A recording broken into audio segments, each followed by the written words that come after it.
تنها راه نجات درود در کالاسکه. تنها راه نجات درود در کالاسکه. تنها راه نجات زمین اینه که این سفینه رو قبل از ای بر پدر و مادر کالاسکه درود. بالاخره باید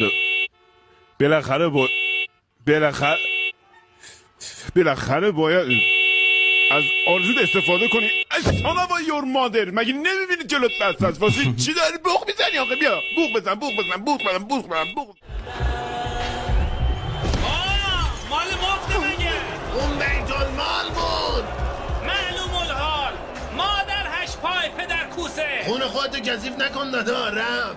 کثافت زاده. بابا ولش کن. همچنین ول کن. تنها راه نجات درود در کالاسکه. تنها راه نجات درود در کالاسکه.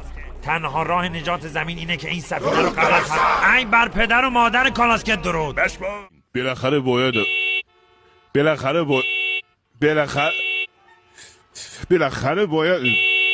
از آرزود استفاده کنی. اصلا با یور مادر مگه نمیبینی جلوت بسته است؟ واسه چی داری بوق میزنی آقا؟ بیا بوق بزن.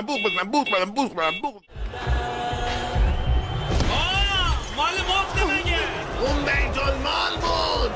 معلوم الحال مادر هشت پای پدر کوسه. خون خودتو کثیف نکن دادا، رفت.